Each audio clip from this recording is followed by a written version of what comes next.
جو لوگ سب سے پہلے حضرت امام مہدی پر ایمان لائیں گے یا جو گروپ سب سے پہلے امام مہدی کے پاس جائے گا وہ خراسان سے ہوگا۔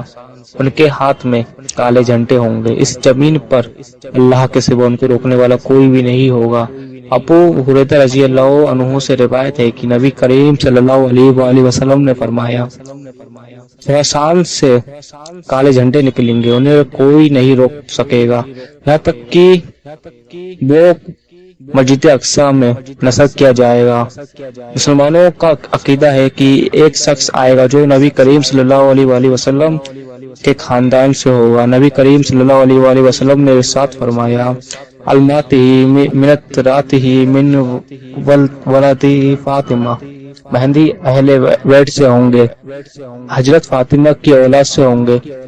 اور پھر فرمایا کہ ان کا نام میرے نام کی طرح یعنی محمد ہوگا، ان کے والد کا نام میرے والد کی طرح یعنی کہ عبداللہ ہوگا، اور ان کا پورا نام میرے پورے نام کی طرح ابن عبداللہ ہوگا، محمد ابن عبداللہ ہوگا۔ بہت سارے اسکالر کا یہ ماننا ہے کہ امام مہدی کا ظہور قیامت کی بڑی نشانیوں میں سے پہلی نشانی ہوگی۔ اب آپ کے ذہن میں بھی ایک سوال آتا ہوگا کہ آخر المہدی کا مطلب کیا ہے؟ چلے بتاتا ہوں۔ المہدی کا انگلش میں میننگ ہے the waiting one and the unwaiting one, جس کا انتظار کیا جا رہا ہو اور جس کا مخصوص کر لیا جائے اور جس کو چن لیا جائے۔ المہدی کا مطلب ہوا ایک ایسا شخص جس کا انتظار کیا جا رہا ہو، جس کو چن لیا گیا ہو۔ حضرت علی رضی اللہ عنہ کی روایت ہے کہ نبی کریم صلی اللہ علیہ وسلم نے ارشاد فرمایا، اللہ رب العزت ان کو ایک رات میں ہی دنیا بھر کے مسلمانوں کی قیامت کے لیے تیار کرے تو امام مہدی کو خود بھی یہ نہیں پتا ہوگا کہ وہ امام مہدی ہیں، اور نہ ہی ان کے اندر امام بننے کی قابلیت ہوگی، اور پھر ایک رات کے اندر اللہ تعالیٰ ان کی رہنمائی فرما دے گا۔ امام مہدی نبی کریم صلی اللہ علیہ وسلم کی طرح شکل و صورت میں نہیں بلکہ اخلاق کی طرح، اور اخلاق کے اندر بھی پوری طرح نبی کریم صلی اللہ علیہ وسلم جیسے نہیں ہوں گے۔ امام مہدی پوری دنیا پر حکومت کریں گے اور مسلمانوں کے امام ہوں گے اور پوری دنیا کو انصاف اور ایمان سے بھر دیں گے۔ حدیث میں آتا ہے کہ ایک بادشاہ سائے جنجیروں میں مر کر جائے گا اور وہ جنجیریں عرب سے ہوں گی، اور اس بادشاہ کے بیٹے آپس میں بادشاہت کے لیے ایک دوسرے سے لڑیں گے۔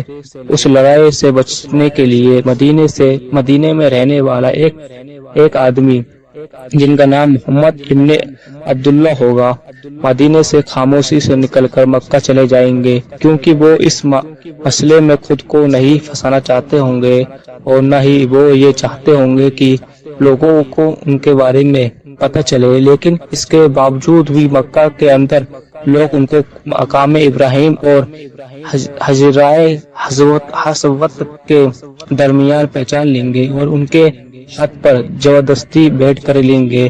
جب یہاں بیعت لینے کی خبر پوری دنیا کے اندر آگ کی طرح پھیل جائے گی تو شام سے ایک بہت بڑا لشکر حضرت امام مہدی پر حملہ کرنے کے لیے بھیجا جائے گا، اور اس وقت اور جب وہاں لشکر وادی پہنچے گا جو کہ مکہ اور مدینے کے درمیان ہے اور ایک جگہ کا نام ہے، تو پورا لشکر وہاں زمین میں پھنس جائے گا، اور جب اس لشکر کی زمین میں پھنسنے کی خبر پوری دنیا میں پھیلے گی تو شام کے دال اور عراق کے بہت سارے لوگ امام مہدی کے ہاتھ پر بیعت کرنے کے لیے مکہ آ جائیں گے۔